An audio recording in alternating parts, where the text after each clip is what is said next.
નમસ્કાર મિત્રો, શ્રી સારસ્વત વિદ્યાલય રાતાવાપી આપ સૌનું હાર્દિક સ્વાગત કરે છે. મિત્રો, હું વિશેષ ગોસ્વામી આજે ધોરણ 12 જૈવ વિજ્ઞાન પ્રકરણ નંબર 5 આનુવંશિકતા અને ભિન્નતા વિશે ચર્ચા કરીશ. મિત્રો, આ પહેલાંના આપણે પાઠની અંદર આ ચેપ્ટરમાં મેન્ડેલના કાર્યો વિશે અભ્યાસ કર્યો અને એની અંદર આપણે સંપૂર્ણ પ્રભુતા વિશે એક પ્રયોગ જોયો કે જેની અંદર જો પી પેઢી હોય એમાં આપણે લીધું કેપિટલ ટી એટલે કે એક શુદ્ધ ઊંચો છોડ અને એક શુદ્ધ નીચો છોડ લીધો. તો એના દ્વારા જે F1 પેઢી છે એ F1 પેઢીની અંદર આપણને જે છોડ મળ્યા કેવા હતા? કેપિટલ ટી સ્મોલ ટી જનીન પ્રકાર ધરાવતા, એટલે કે ઊંચા હતા પરંતુ એ કેવા હતા? અશુદ્ધ ઊંચા. બરાબર. તો તમે અહીં જોઈ શકો છો કે ફક્ત આ બે કારકોમાંથી બે વિરોધાભાસી કારકોમાંથી ફક્ત એક જ કારક અહીં પોતાના લક્ષણો બતાવી શક્યું. બરાબર. બીજું કારક પોતાના લક્ષણ બતાવી શક્યું નહીં. તો આપણે આને શું કીધું? સંપૂર્ણ પ્રભુતા. એટલે કે એક કારક સંપૂર્ણ રીતે પ્રભાવી છે અને પોતાના લક્ષણો પ્રસ્થાપિત કરે છે. બરાબર. ત્યાર પછી આપણે અપવાદ બી જોયો શ્વાન પુષ્પની અંદર. આ વટાણાના છોડમાં પ્રયોગ કર્યો હતો. ત્યાર પછી આપણે જોયું અપૂર્ણ પ્રભુતા. તો અપૂર્ણ પ્રભુતાની અંદર શું જોયું? અપૂર્ણ પ્રભુતાની અંદર આપણે એવું જોયું કે પી પેઢીમાં જ્યારે કેપિટલ આર એટલે કે લાલ કલરના પુષ્પો ધરાવતી વનસ્પતિનું સંકરણ સફેદ રંગના પુષ્પો ધરાવતી વનસ્પતિ સાથે કરવામાં આવ્યું ત્યારે તેના દ્વારા ઉત્પન્ન થતી F1 સંતતિની અંદર આપણને કેપિટલ આર સ્મોલ આર એટલે કે જો આ પ્રમાણે જઈએ સંપૂર્ણ પ્રભુતા પ્રમાણે તો અહીંયા લાલ પુષ્પો મળવા જોઈતા હતા, પરંતુ અહીં ન લાલ મળ્યા ન સફેદ મળ્યા. કેવા મળ્યા? ગુલાબી મળ્યા. કેવા મળ્યા? ગુલાબી. એટલે શું? તો અહીં આના લક્ષણો કેપિટલ આર કારકના લક્ષણો અને સ્મોલ આર કારકના લક્ષણો એ બંને લક્ષણો મિશ્ર થયા અને મિશ્ર થઈને અહીં પ્રસ્થાપિત થયા એટલે આપણને ગુલાબી રંગ મળ્યો. એટલે એને કહેવાય અપૂર્ણ પ્રભુતા. નથી કેપિટલ આર સંપૂર્ણ પ્રભાવી કે નથી કેપિટલ આર સંપૂર્ણ પ્રભાવી કે નથી સ્મોલ આર સંપૂર્ણ પ્રભાવી. બંને પોતાના લક્ષણો દર્શાવે છે અને એ લક્ષણો પાછા મિશ્ર થાય છે અને એના દ્વારા કંઈક નવા જ લક્ષણો જોવા મળે છે F1 સંતતિની. એને અપૂર્ણ પ્રભુતા કહેવાય. મિત્રો, જ્યારે આ શોધ ઉપર વધુ ને વધુ પ્રયોગો કરવામાં આવ્યા અને જુદા જુદા સજીવો ઉપર પ્રયોગો કરવામાં આવ્યા ત્યારે માલુમ પડ્યું કે જુદા જુદા પ્રકારના કારકો જુદી જુદી રીતે પોતાના લક્ષણો પ્રસ્થાપિત કરે છે. એટલે કે સંપૂર્ણ પ્રભુતા અપૂર્ણ પ્રભુતા તો ખરું જ, કંઈક નવું પણ મળ્યું તો એને કહેવામાં આવે છે સહપ્રભાવિતા.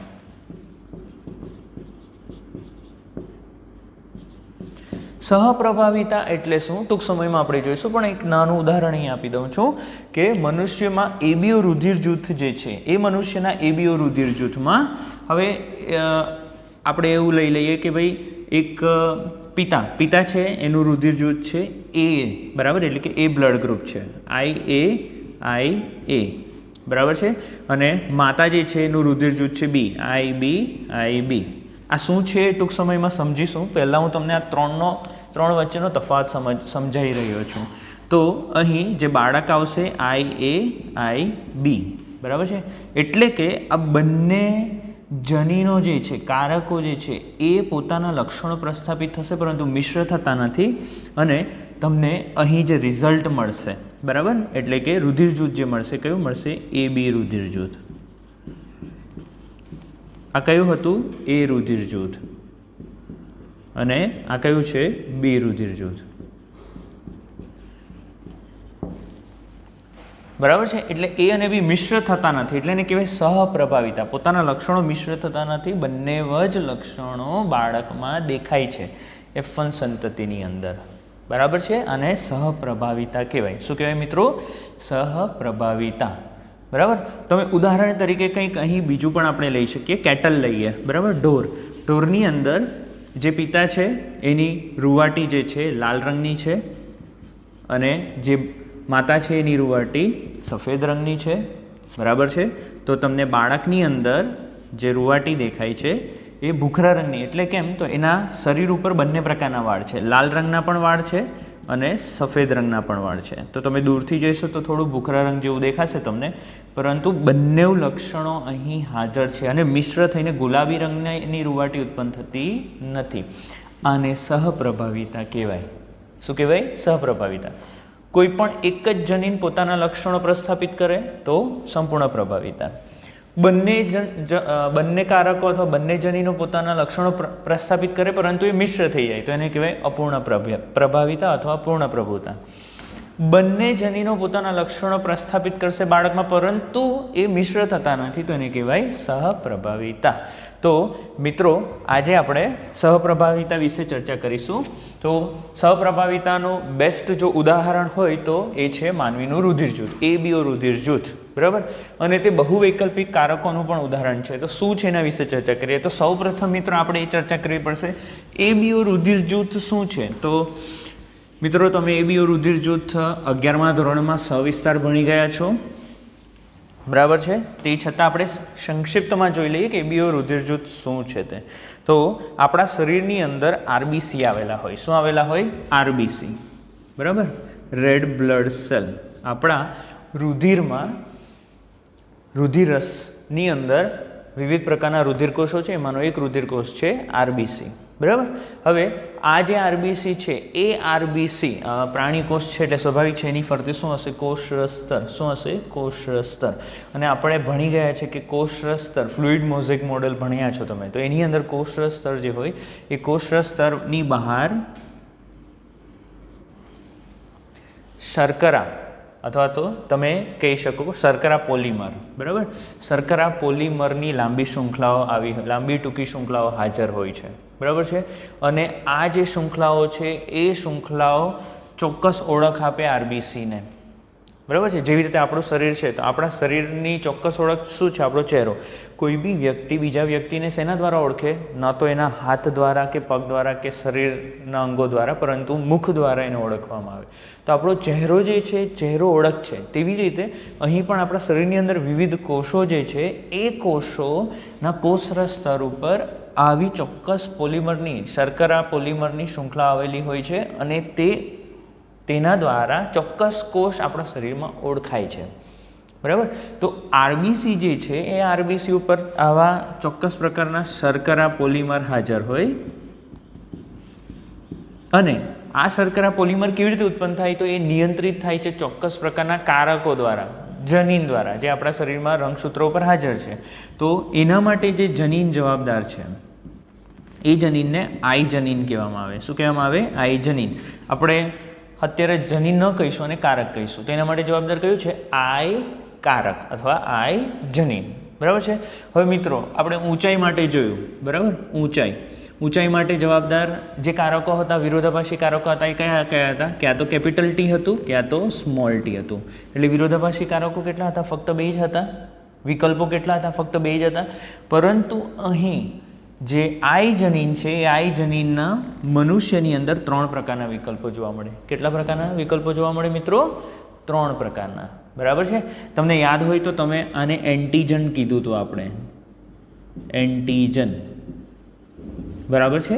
અને આપણે શું કયા નામથી વ્યાખ્યાયિત કર્યું હતું 11મા ધોરણમાં? એન્ટીજન નામથી. તો I જનીન જે છે I જનીન 3 પ્રકારના છે. કયા? IA, IB અને સ્મોલ I. કયા કીધા? IA, IB અને સ્મોલ I. IA અને IB આ બંને જે છે એ કેવા છે? તો પ્રભાવી છે. કેવા છે? પ્રભાવી. જ્યારે સ્મોલ I કેવું છે? પ્રચ્છન્ન છે. હવે કેવી રીતે ABO રુધિર જૂથ નક્કી થાય છે એના વિશે આજે આપણે ચર્ચા કરીશું, બરાબર છે. તો આ ખાસ ધ્યાન રાખવું કે જનીન કયું છે? તો I જનીન છે જે જવાબદાર છે RBC ઉપર ચોક્કસ શર્કરા પોલિમર ઉત્પન્ન કરવા માટે. હવે જે I જનીન છે એ I જનીન કેટલા પ્રકારના છે? એટલે કે વિકલ્પો કેટલા છે? 3 પ્રકારના, બરાબર. IA, IB અને સ્મોલ I. IA અને IB જે છે એ ચોક્કસ પ્રકારના આવા શર્કરા પોલિમર બનાવે છે, પણ આ બંને એકબીજાથી જુદા પ્રકારના પોલિમર બનાવશે. ઉદાહરણ તરીકે અહીંયા જે IA જનીન છે એ IA જનીને આ રીતનું કંઈ બનાવ્યું હોય, બરાબર છે, તો આઈબી જનીન છે કંઈક અલગ રીતે બનાવશે, મતલબ કે એના બંનેની રચના થોડીક અલગ હોય જેથી એકબીજાથી જુદા પડે.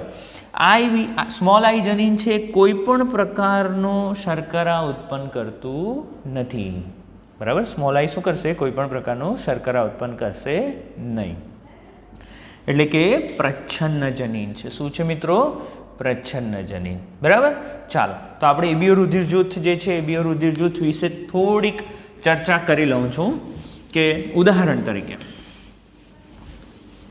એક વ્યક્તિ છે, એ વ્યક્તિનું રુધિર જૂથ એ છે. કયું છે? એક વ્યક્તિનું રુધિર જૂથ એ. તો રુધિર જૂથ, બરાબર, એ. આમ કેટલા પ્રકારના હોય રુધિર જૂથ? એ બી, એ બી અને ઓ, બરાબર. ચાલો, તો રુધિર જૂથ એ હોય તો રુધિર જૂથ એ હોય એટલે એનો મતલબ શું થાય? જે આરબીસી છે, આરબીસી ઉપર કયા પ્રકારનું એન્ટીજન હાજર હોય? તો એના ઉપર એ પ્રકારનું એન્ટીજન હાજર હોય, બરાબર. કયા પ્રકારનું? એ પ્રકારનું, એટલે કે એના આરબીસી ઉપર આ જે એન્ટીજન હાજર હોય એ કયા પ્રકારનું? એ પ્રકારનું, બરાબર. એટલે એની અંદર આઈએ જનીન હોઈ શકે, આઈએ કારક હોઈ શકે એવું આપણે કહી શકીએ, બરાબર. આપણે સવિસ્તર હજુ સમજીશું આને. ચાલો, ત્યાર પછી રુધિર રસની અંદર, રુધિર રસમાં એન્ટીબોડી કયા પ્રકારની? આવી વાય આકારની પ્રોટીનની બનેલી એન્ટીબોડી આપણા શરીરમાં હાજર હોય છે, બરાબર, જે રુધિર જૂથને લગતી છે. તો હંમેશા યાદ રાખવાનું કે જો એ એન્ટીજન હોય તો એના રુધિર રસમાં ક્યારેય બી એ એન્ટીબોડી હોતી નથી, નહીં તો બંને પ્રક્રિયા કરે છે અને આરબીસીને મારી નાખે છે. તો વિરોધી હોવી જોઈએ. તો કઈ હોવી જોઈએ? એન્ટી બી, એટલે કે બી પ્રકારની એન્ટીબોડી, બરાબર છે. બે પ્રકારની એન્ટીબોડી આવે, એન્ટી એ અને એન્ટી બી. એન્ટીજન બી બે પ્રકારના આવે, એ એન્ટીજન અને બી એન્ટીજન. ચાલો, તો અહીં આપણે આ બી ચર્ચા કરી લીધી છે કે કોને રુધિર આપી શકે.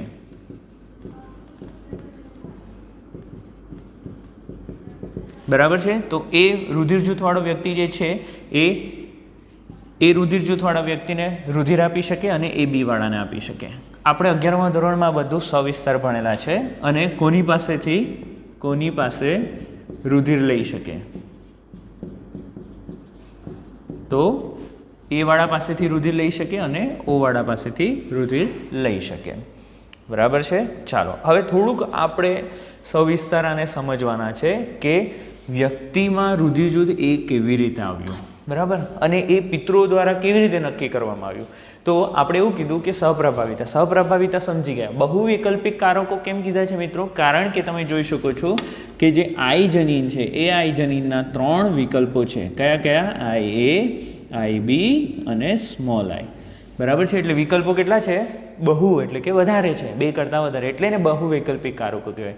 પરંતુ મનુષ્યમાં આ 3માંથી કોઈ બી 2 જ જનીનો હાજર હોઈ શકે, કારણ કે આપણી પાસે રંગસૂત્રો કેવા છે? જોડીમાં, બધા બેની, એટલે કે એકની જોડીમાં છે. રંગસૂત્ર આ રીતે છે.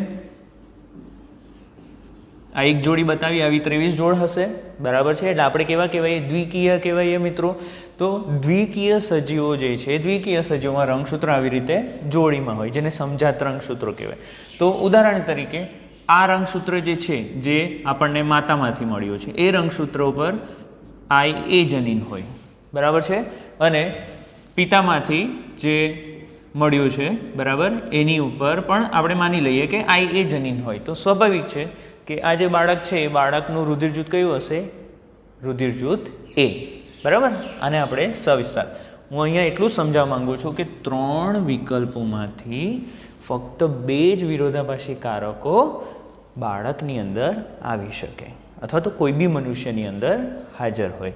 એટલે માનવીમાં એબીઓ રુધિર જૂથ છે એ 2 વસ્તુ માટેના ઉદાહરણ છે, બરાબર. એક સહપ્રભાવિતાનું બી ઉદાહરણ છે અને બહુવૈકલ્પિક કારકોનું બી ઉદાહરણ છે. નીટમાં ક્વેશ્ચન પૂછાય છે મિત્રો, એટલે ચોક્કસ ધ્યાન રાખવું આ વસ્તુ માટે.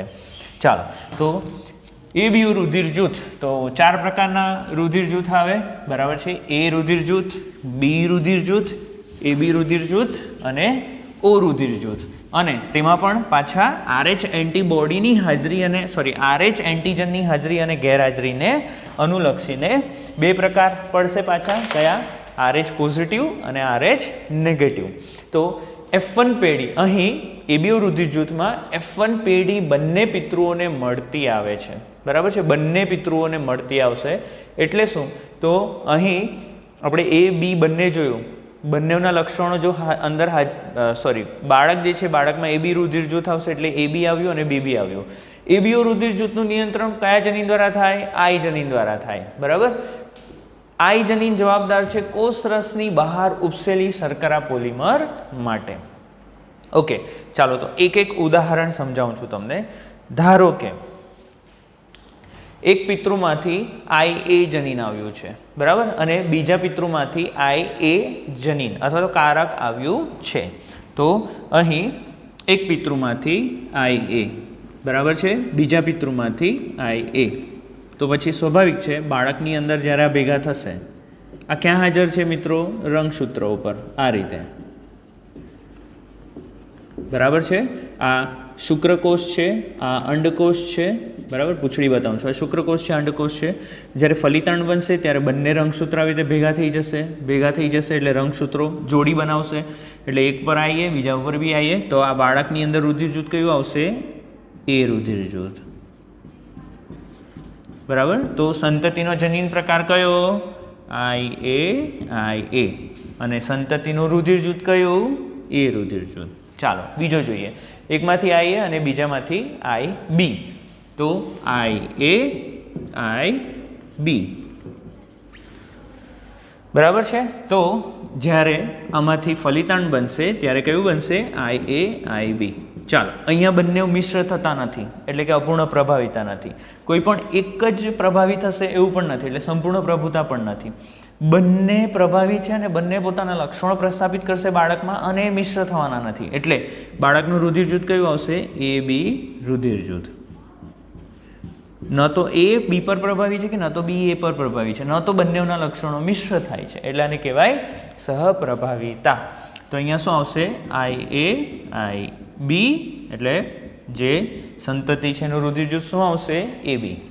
ચાલો ત્રીજો એક ઉદાહરણ લઈ લઈએ.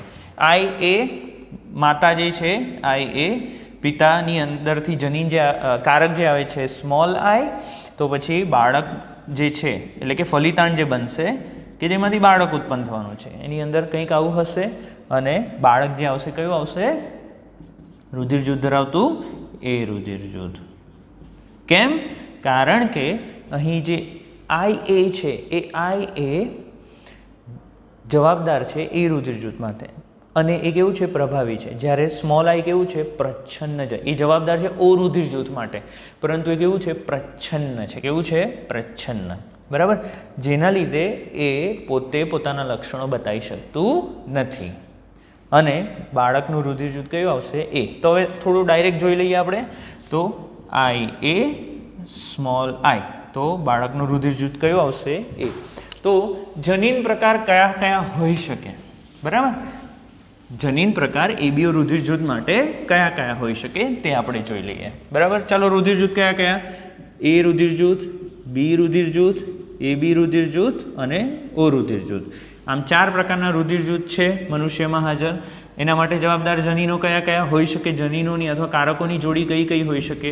તો વ્યક્તિ જો એ રુધિર જૂથવાળો હોય તો એની અંદર જનીનો જે છે અથવા કારકો જે છે કારકોની જોડી કંઈક આવી હોઈ શકે. ક્યાં તો એ વ્યક્તિમાં આઈ એ કારકોની જોડી હોઈ શકે અથવા તો આઈ એ, સ્મોલ આઈ. આ બંને કિસ્સામાં બાળક કેવું હશે? એ રુધિર જૂથવાળું. બી રુધિર જૂથની વાત કરીએ તો બી રુધિર જૂથ માટે જનીનો કયા પ્રકારના હોઈ શકે? જેવી રીતે આઈએ અથવા આઈએ સ્મોલ આઈ હતું તેવી રીતે આઈ બી અથવા તો પછી આઈ બી સ્મોલ આઈ. બરાબર. આપણે અહીંયા ઓર કરીને લખશું તો યોગ્ય કહેવાશે ઓર. ઓકે. એ બી રુધિર જૂથવાળો વ્યક્તિ હોય તો પછી એ બી રુધિર જૂથવાળા વ્યક્તિમાં જનીન પ્રકાર કઈ પ્રકારનો, મતલબ જનીનોની ગોઠવણી કઈ રીતની હશે? કારકોની જોડીઓ કઈ રીતની હશે? આઈ એ, આઈ બી કમ્પલસરી. આ સિવાય બીજો કોઈ ઓપ્શન નથી અહીંયા. બરાબર. તો એના શરીરની અંદર બંને પ્રકારના જનીનો હાજર છે. આઈ એ પણ હાજર છે અને આઈ બી. તેમાંથી એક માતામાંથી મળ્યું હશે અને એક પિતામાંથી મળ્યું હશે. ઓ રુધિર જૂથવાળો વ્યક્તિ હોય એની અંદર જનીનો જે છે કારકો છે એની જોડી કેવી રીતની હોય? તો કમ્પલસરી સ્મોલ આઈ, સ્મોલ આઈ. આ યાદ રાખવાનું. આ યાદ રાખશો એટલે તમે આ સરળતાથી કરી શકો. બરાબર છે. ચાલો જોઈએ આપણે. આઈ એ, તો બાળકનું રુધિર જૂથ આવશે એ. આઈ બી તો બાળકનું રુધિર જૂથ આવશે બી. IB સ્મોલ આઈ તો બાળકનું રુધિર જૂથ આવશે બી.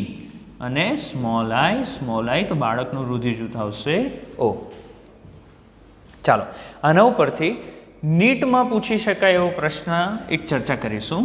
જો તમને ત્રણમાંથી, ત્રણ એટલે કોણ? માતા, પિતા અને બાળક, એમાંથી કોઈ બે વ્યક્તિનું રુધિર જૂથ માલુમ હોય. કેટલા? બે વ્યક્તિનું. તો તમે ત્રીજાનું શોધી શકો કે ત્રીજાનું કયું હોઈ શકે. બરાબર.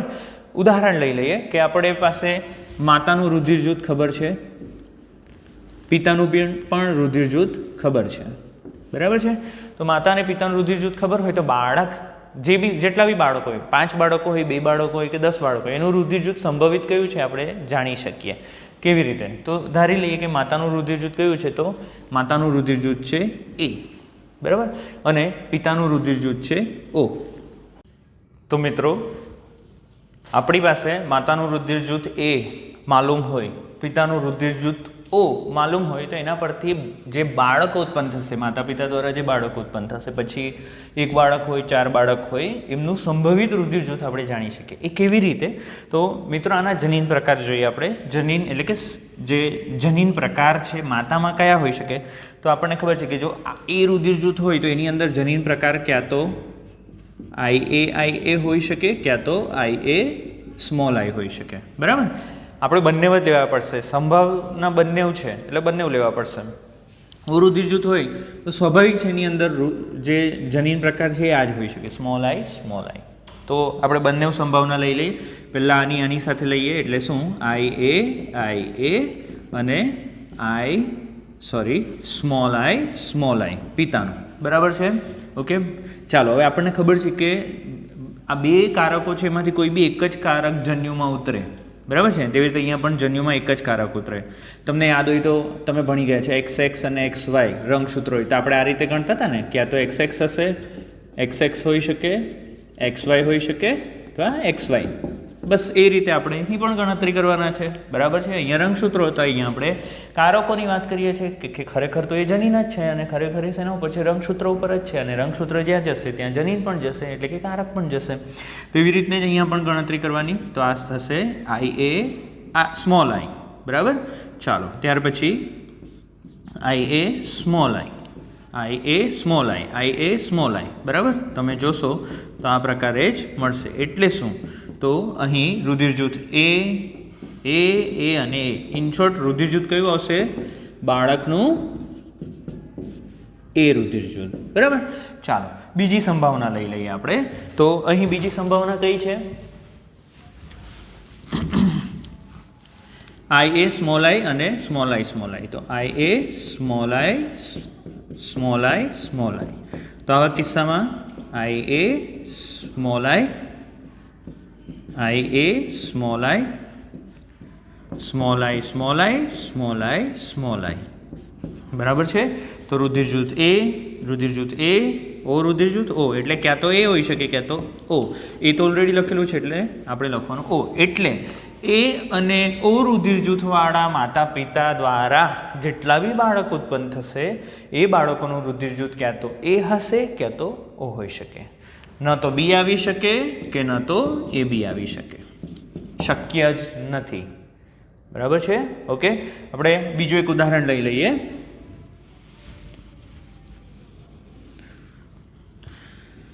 માતાનું રુધિર જૂથ AB છે અને પિતાનું રુધિર જૂથ O છે. ચાલો આવા કિસ્સામાં, અને આ ઉદાહરણ કેમ લઉં છું એની પાછળ બી એક રહસ્ય છે, એના પરથી તમને કંઈક જાણવા મળશે. ચાલો તો AB રુધિર જૂથ હોય એટલે કમ્પલસરી ચોક્કસ રીતે અહીં એક જ સંભાવના છે, એક જ શક્યતા છે કે જનીન પ્રકાર આ રીતના છે. બરાબર.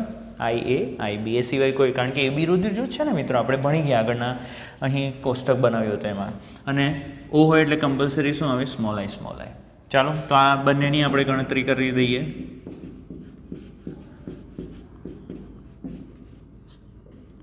બી છે હા અહીંયા, તો IA સ્મોલ આઈ,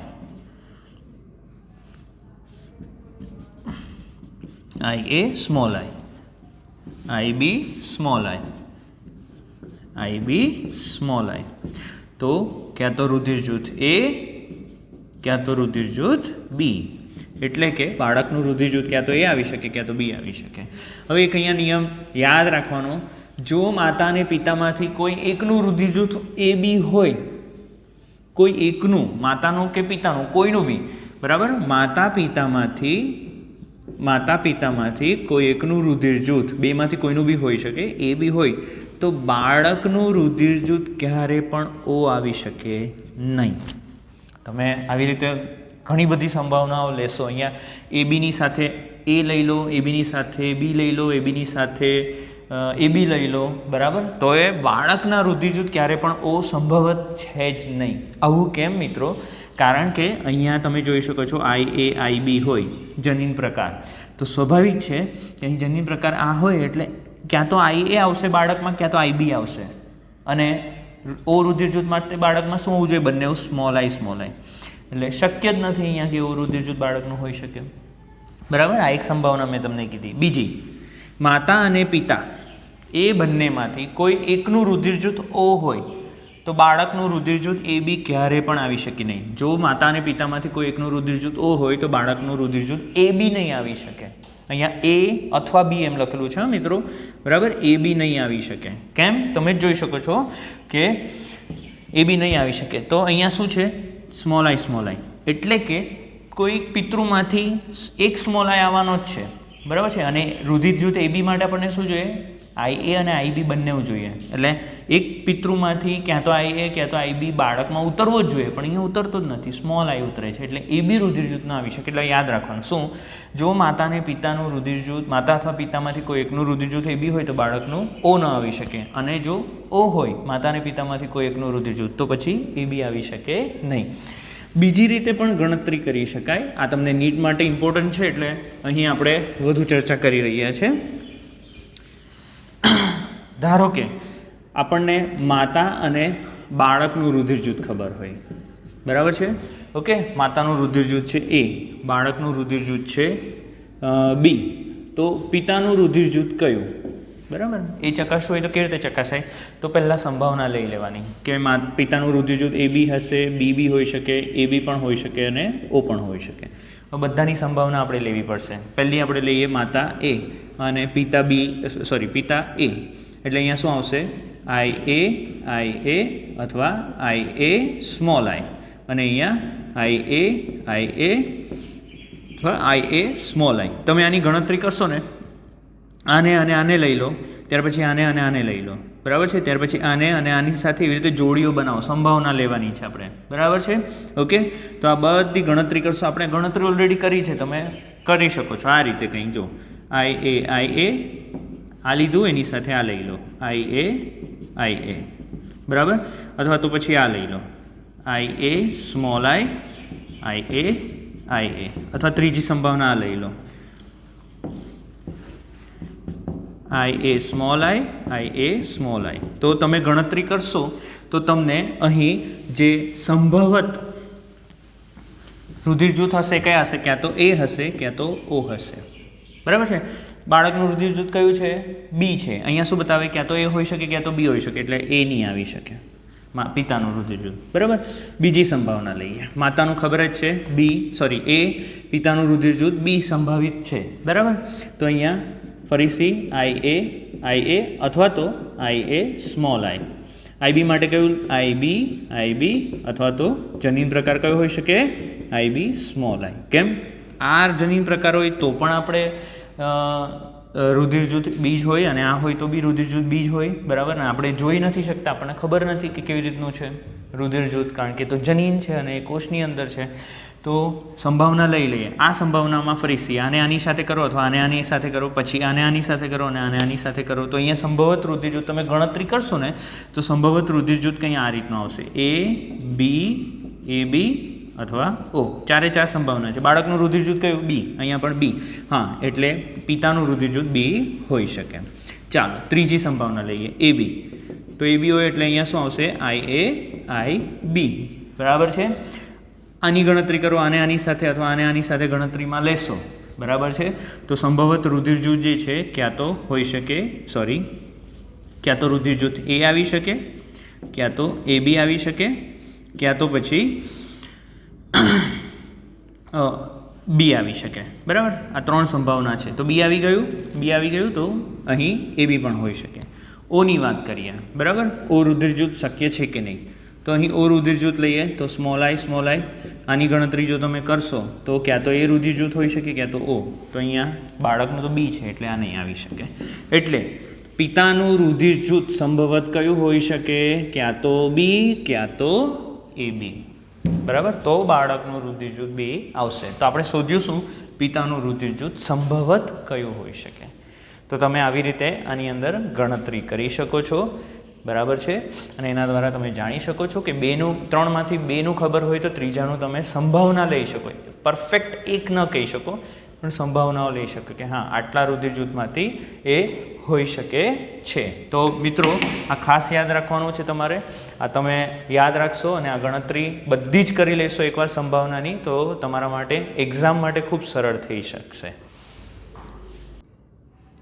મિત્રો આપણે વટાણાના છોડમાં મેન્ડલ દ્વારા જે પ્રયોગ કરવામાં આવેલા હતા, એક સંકરણનો પ્રયોગ, પછી આપણે હજુ દ્વિસંકરણનો પ્રયોગ પણ ભણીશું. એની અંદર એક સંકરણના પ્રયોગમાં આપણે વિરોધાભાસી લક્ષણો ધરાવતા વટાણાના છોડ જોયા કે ઊંચો છોડ, નીચો છોડ. ત્યાર પછી આપણે જોયું કે લીલો રંગ, બીજનો લીલો રંગ, બીજનો પીળો રંગ, પછી જે સિંગ આવે વટાણાની એનો લીલો રંગ, પીળો રંગ, પુષ્પો તો એનો રંગ જાંબલી અથવા તો સફેદ. ત્યાર પછી આપણે આવા ઘણા બધા આપણે વિરોધાભાસી લક્ષણો જોયા. એમાંથી એક વિરોધાભાસી લક્ષણ આપણે કયું જોયું કે વટાણાનો જે બીજ છે એનો આકાર.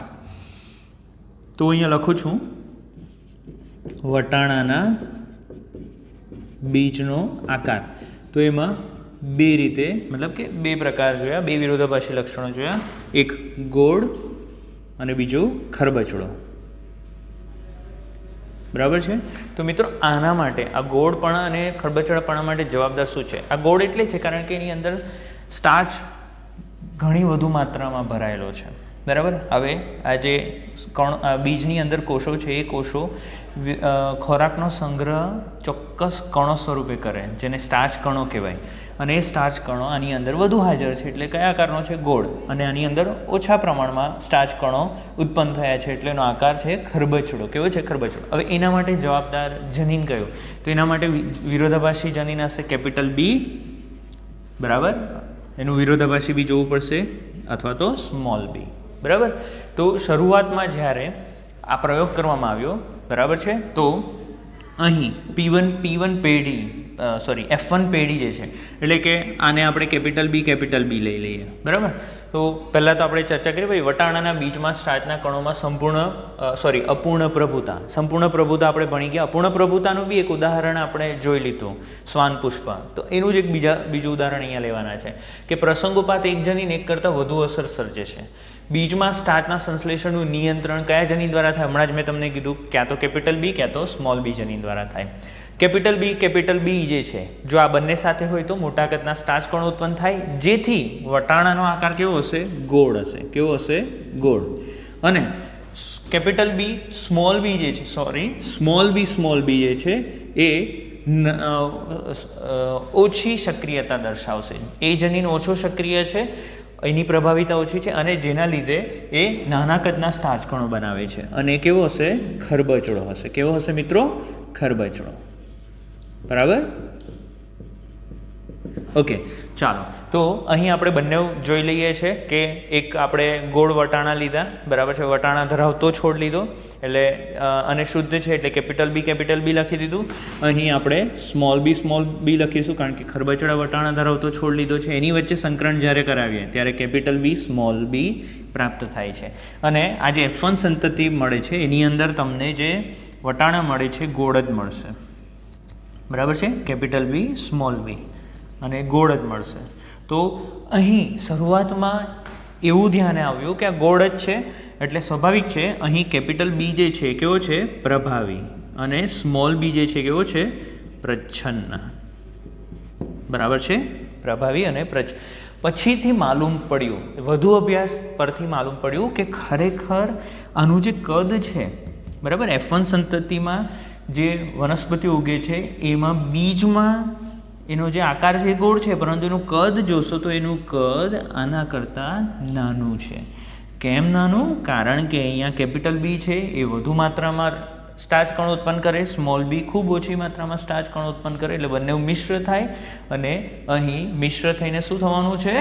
તો થોડાક નાના ગોળ હશે પરંતુ થોડાક નાના કદના વટાણા ઉત્પન્ન થાય છે. ગોળ જ હશે પરંતુ નાના કદના. તો અહીંયા બંને લક્ષણો, વધુ સ્ટાર્ચ કણો ઓછા સ્ટાર્ચ કણો ભેગા થાય એટલે સામાન્ય સ્ટાર્ચ કણો, એટલે સ્વાભાવિક છે. અને આપણે ઉદાહરણ તરીકે શું લઈશું? અપૂર્ણ પ્રભુતા. બરાબર છે. તો વટાણાના બીજમાં સ્ટાર્ચના કણો માટે જવાબદાર જે જનીન છે એ કઈ રીતે અભિવ્યક્ત થાય છે? તો અપૂર્ણ પ્રભુતાને અનુસરીને અભિવ્યક્ત થાય છે. તો મિત્રો આ ખાસ ધ્યાન રાખવાનું છે અહીંયા. બરાબર છે?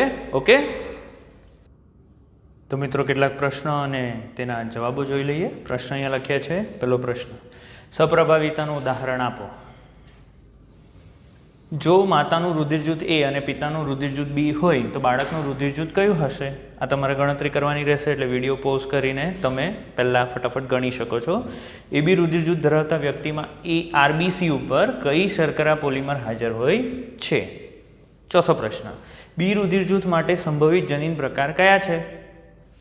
પાંચમો પ્રશ્ન, વટાણાના છોડમાં બીજના આકાર માટે જવાબદાર જનીન પ્રકાર કેપિટલ બી સ્મોલ બી હોય તો એ ખરેખર શેનું ઉદાહરણ દર્શાવે છે? એટલે કે સંપૂર્ણ પ્રભુતા, અપૂર્ણ પ્રભુતા, સહપ્રભુતા શેનું ઉદાહરણ છે એ તમારે કહેવાનું છે. તમે વિડીયો પોઝ કરીને અને આન્સર લખી શકો છો. બરાબર? ચાલો તો આપણે હવે પ્રશ્નોના જવાબ જોઈ લઈએ. તો પહેલો પ્રશ્ન, સપ્રભાવિતાનું કોઈ એક ઉદાહરણ આપો. તો તમે લખી શકો છો અહીંયા એબીઓ રુધિર જૂથ,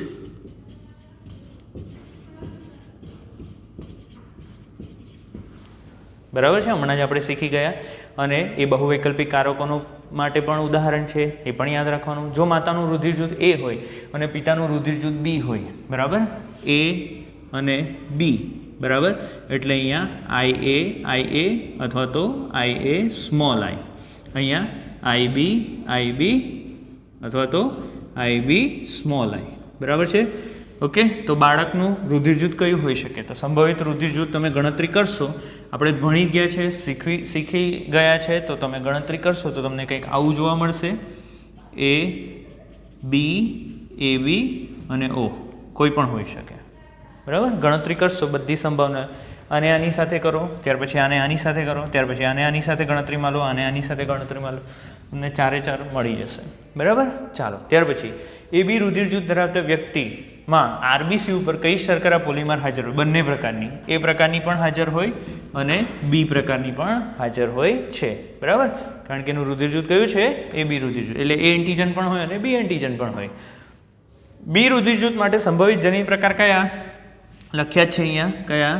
આઈ બી અથવા તો આઈ બી સ્મોલ આઈ. ચાલો, વટાણાના છોડમાં બીજના આકાર માટે જવાબદાર જનીન પ્રકાર કેપિટલ બી સ્મોલ બી જો હોય તો એ ખરેખર શેનું ઉદાહરણ છે? તો અપૂર્ણ પ્રભુતાનું. શેનું ઉદાહરણ છે મિત્રો? અપૂર્ણ પ્રભુતાનું. તો કેટલાક પ્રશ્નો અને તેના જવાબો જોઈ લીધા. બરાબર છે? તમે જેટલું વધુ વાંચશો એટલું તમને વધુ ખબર પડશે. Thank you so much.